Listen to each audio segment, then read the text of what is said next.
Are you looking for new books to read? Do you like finding a new special author? Are you tired of the same old books from the same old authors? Well then, welcome to Discovered Wordsmiths, a podcast where you can hear from fantastic new authors. Join Stephen Schneider as he finds and talks to authors you may not know, but authors that have worked hard to write great new books. Hear about their book and why you should check it out. So sit back and listen to today's Discovered Wordsmith. All right, well, Mudcat, welcome to Discovered Wordsmith officially. How are you today? I'm doing great. Thanks for having me on. It's good to be here. Enjoying the nice weather that went from snow to downpour? Well, we got a little bit of downpour, but now it's getting cold. It went from like 55 down to 36 while I was, out and about today. So yeah, we're changes in the wind again. Yeah, we're probably going to get more ice. So great, yay. Yeah, good news, good fun, right? Yeah, it's Ohio, So I know you a little bit from a group we're in together, which we'll talk about later, but nobody else probably knows you except other members of the group. So why don't you tell us a little bit about yourself and things you like to do outside of writing? Okay, well, just the quick nuts. I've got, I think, 13 books up, on Amazon, ready to go, ready to buy, and working on, I've got one at the editor and one, another one in the series of the aviation stories that I'm working on. So I'm putting that together. But, I was, if you don't hold it against me, I was an English major in college. Uh-oh. So, and English and philosophy, actually. And I did that, did some writing there, and then got out of school and was mostly interested in music, being in a band, playing guitar. Following that dream for a while, I did that for a bit in Cleveland, playing in the flats and doing all this stuff in the old days, right? Yeah. And then I got to a point where I just needed a change, and I moved to Colorado and lived there for 10 years out in Denver. And then when I got out there, that's when I really started to kind of put pen to paper and really get serious about novels instead of lyrics and verse. So I did that.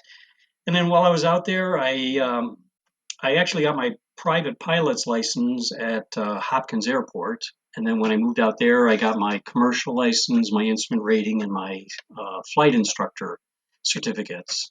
So, and, taught a little bit, not much because I was working and stuff like that. So, and then came back here in 1989 and, just kept writing and putting things together. And I started playing music again and just having fun, really.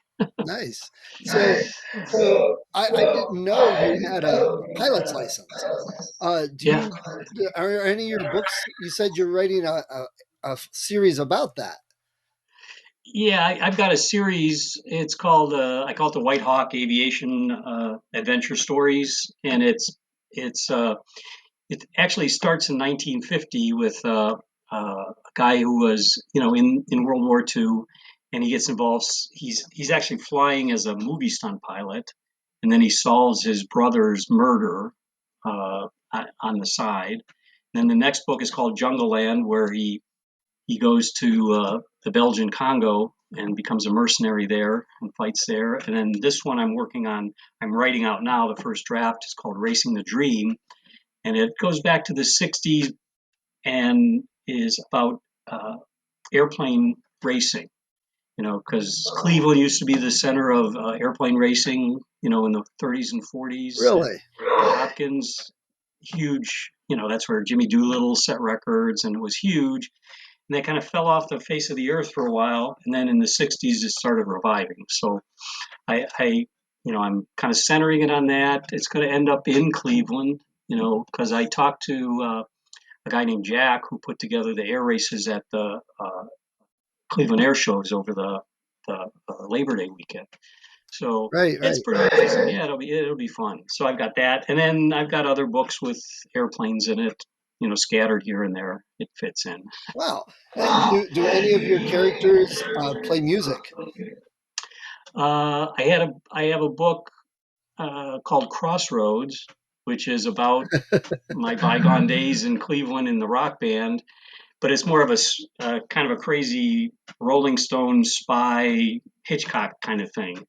But it's actually got like 28 different lyrics throughout the whole book, written through it to go with all the sounds. So there's that one, and then I've got an idea for another book that's going to involve uh, I, it's the second one in a series, which is about this lawyer fixer guy, but he's going to get involved with the music scene. So Yeah, they say write what you know, right? well, write what you or know what you write. Right, yeah, there One of you the go. two. So you've got 13 books. That's some of the other ones. That's not the newest one that's about to come out, which is actually number 4 in a totally different series, right? And I, Yeah, I, I know right. this one because you've been working on this series for several times that I've been to the group up in Cleveland. So tell us a little bit about those. Well, it's this is like no pilots in this one. This is a futuristic police procedural, and the whole premise is that I don't know, the 2040s, 2050s, all of the Alexas and Siris come off the table and become embodied in really lifelike um, robots, and they're indistinguishable from human beings. So this police group is charged with investigating robots that get hacked and then turned into hitmen, to go after people, kind of violating the three laws about doing harm to humans. But, there's evil people and evil people do evil things. So they'll get into the robots, they'll change them, and then send them off to kill somebody. So their job is to track them. And the first 3 books follow uh, uh, a villain that's kind of recreating serial killers, right? So he recreates Jack the Ripper, he recreates John Wayne Gacy, he recreates Alien Marnos, So that's with that. So that's the first 3, and then this one picks up. It called Motherless Children, and so they pick up on investigating another set of crimes that seems to be going after sexual predators. Oh, So as they go through. so after writing the pilot series, why choose to do a series like this? It sounds like I mean, still thriller, but totally different focus. Uh, to be honest with you, you have ideas all the time, and the first chapter of the first Murder by Munchausen book just came to me. It was like a police procedural in a warehouse tracking down a killer robot, and I just wrote it out, and I said, "Well, this sounds interesting," and so I started working on it, and I wanted to get away from. To be honest with you, at that time, all the writers groups I was in, everybody was doing zombie stories, right? And I just got kind of like I've had kind of enough of that. So I wanted to try to find the next villain.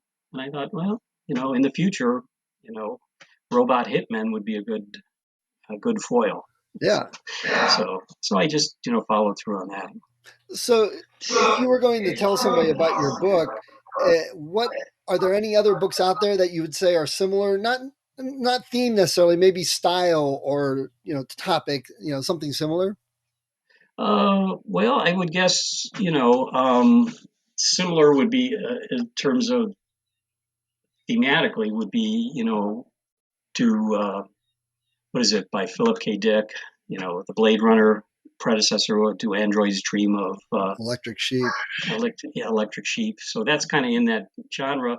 But really, I'm not so much focused on the robots themselves because they're mechanical and stuff like that. The real thing is kind of like a Bosch story from Michael Connelly, where it's more of a police procedural, but set against this futuristic villain. Oh, So and that's and the whole thing. and I like that because it's about the story. You're Mhm. focused on what the story is, and by doing that, you can see where the important thing is. Because I know a lot of people would have probably focused more on robots, but that doesn't necessarily make the story. Right. So I think that was probably a great choice. I love hearing that. Well, the big thing, yeah, the big thing is the robots themselves are not evil, but the people who control them, that's where the evil lies, and that's really, where the story is. Right, They're exactly. just they're just basically they're just like a weapon that people turn loose. So you really got to go back to the cyber hackers that are breaking into them and modifying them to do this stuff. It probably makes the story even more interesting. And Yeah, some but to me, writers listening, there's a good lesson to learn from that. Make sure you're getting the story that is the story. uh, So that's good. So if you had a choice, if you were approached, would you rather turn these into movies or TV shows? Um, either one. If somebody came knocking at my door, I don't think I'd turn the TV away for the movie. So Right. if they wanted to do any of my books, I'd be up for it. So I think the Munchausen, that seems to fall into a good Netflix kind of uh, series kind of thing. You could go a long way with that, with the Nice. Munchausen stuff. Do you have a an idea of who would play like the lead? Not really. I'm kind of out of touch with It'd be just current somebody movie you'd people. really like to meet, right? Yeah, I think they'd be perfect Yeah, because I'd really like to meet them. yeah, kind of like that. You know, I, you know, I'm not really kind of up on the actors and actresses and stuff. I That's just fair. kind of watch stuff as it comes Right. across. Okay. And these are independently published, correct? Yeah, yeah. I have my own publishing company, so I, put together the ebooks and put those up, and then I work with I, putting together the printed copies, the files for I publish through Ingram Spark, so you can get them at Barnes and Noble or Apple or anywhere else you want. But I put them all together and then throw them out. Did you think of looking into traditionally published, trying to get an agent and all that, or did you always want to do independent? I I have enough rejection slips to wallpaper a man cave, right? So because that's when I started early on. And I was writing all the time I was in Colorado, and that was the only option, was either that or vanity publishing. So I'd send them out and send them out and send them out and get the rejections, and then I got involved with when the ebooks started coming out. I got involved in that early, and in fact I had like a Sony ebook reader Oh wow. way long time ago, and then I got a Nook, and then now I've got an iPad, but so I was, yeah, I just thought that was great. I could have all the books I wanted in one place, without carrying my library around. So I thought it was great. And then around 2011, I learned about Smashwords, which allows you to go, publish your ebook, and they would distribute it to, Apple and Barnes and Noble and sell it themselves and stuff like that. So I jumped in on that, published a couple, and then I learned about Ingram Spark with the print on demand, and I got involved with. I've got, I think I've got 10 of the 13 in print. Uh, two, one, yeah, or 9 of the 10 in print. The other ones are just ebooks. Okay. So you had this backlog of books. So it must have been like almost the holy grail when you were able to start publishing yourself and get these out. How'd that feel? Yeah. Oh, it felt great. I mean, because the whole idea is you want people to read your books, Right. and really that's the important part. When you go through traditional publishing, there are so many gatekeepers, and like they said at the group, there's a cost for them to invest in your book, right? So uh, it's very few people get through that gauntlet, and usually the people that do are famous people, right? Bill O'Reilly and people with built-in audiences. So the chance to actually publish and start getting the book out there to be read was great. Nice. So what type of feedback are you getting from readers of your books?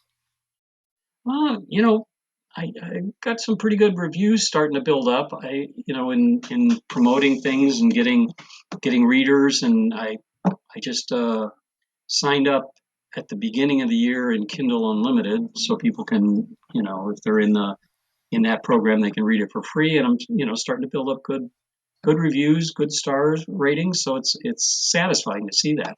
Nice. Yeah, it makes you feel good when people are actually reading it.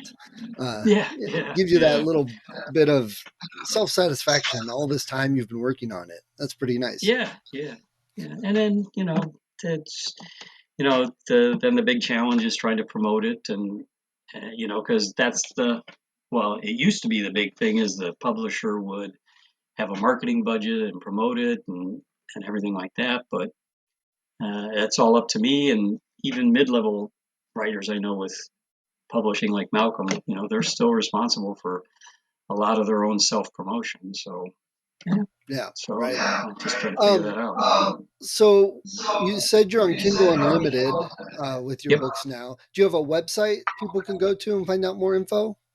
absolutely. It's my website is mtbass mtbass.net, and so that's my website. There is a mtbass.com, but that's a Redskins football player, so Oh, I couldn't get that one, but I got the net, I so was I going got to guess fishing. that. No, no, yeah. I mean, when you Google me, you'll half of the time you'll get Montana bass fishing, and then the other half you'll get some of my books. So. So, what plans do you have for books after this fourth Munchausen book? Well, like I said, that one I sent to the editor last week for, to get the final uh, draft back from her. I'm working on the Racing the Dream, which is the aviation follow-on, and then the one after that is called Outside the Wire, and that's the second in another series with the the Navy SEAL who becomes a lawyer fixer, and Okay, he gets involved with the music business. nice. That's why it's Outside the Wire. So, when you get to read, when you're not writing, what are some of your Uh, favorite books and authors? oh well, uh, some of my favorite authors are like Joseph Heller, Kurt Vonnegut, uh, Carl Hayson, Mark Twain. Those are my favorites. And mostly I read one fiction book and one nonfiction book as I go, and kind of bounce back and forth. So, and most of the time I'm trying to find new stuff. I'm reading I do a lot of reading the first book in series, the first Longmire book, the first Bosch book, and so just to see how these, you know, evolving series kicked off, and how they develop. So I do a lot of that right now. I think I got a Jack Reacher book that's next, and then I read a lot of aviation books, and then just stuff that catches my eye. Okay. Do you have a favorite bookstore near where you live that you like to go to? Well, we've got a Barnes and a Noble, and then a million books. Those are okay. There's a nice Lakewood bookshop in Lakewood, which it's a lot of used books, and the guy Colin runs it, and he does a good job of finding different stuff and keeping things interesting over there. So it's a good shop. Okay. I'll put a link to it. I like to try and find out some favorite bookstores, Yeah, compiling all yeah, these on the website. So cool. yeah. Well, and that's on my side, and then on the other side of town, of course, there's oh, now I drew a blank. It's the one near Coventry. Oh, it'll come to me. I can't remember, but it's a We'll add it privately in. owned book over there. I've done their author alley stuff. I can't think of it now. Oh I well. talked to another author that said fires. Loganberry. How is it? What's that? Would Loganberry books. Yeah, Loganberry. Yep, I've been in contact with them a couple times about stuff. Yeah, yeah. Nice. She's a good person. Yeah. Yeah. So, Mudcat, before we start talking some author stuff, if you were on an elevator with somebody that wanted to know why they should read your book, what would you tell them? Oh, the famous elevator pitch. Yes. Yeah. Well, if you don't read this, you'll die, I guess. Wow. No. That's a whole story in itself. Yeah. Well, I should have thought of that, but I'm coming up empty. Well, I don't know. Just the series title, Murder by Munchausen, always intrigued Right. me hearing it. Yeah. 'Cause Well, that's a term you don't hear a whole lot. well, you hear it in the medical part, but and actually, Dave at the Cleveland Writers Group, I read it. I think I read the very first chapter a long time ago, and he pointed at that and said, "Murder by Munchausen." That's the title of the book. So I went with that. Yeah. So Definitely catches the attention. yeah. All right. Well, Mudcat, thank you for sharing your book and stuff with us. I appreciate you taking some time for that You today. bet. Thank you for listening to Discovered Wordsmiths. Come back next week and listen to another author discuss the road they've traveled, and maybe, sometime in the near future, it might be you.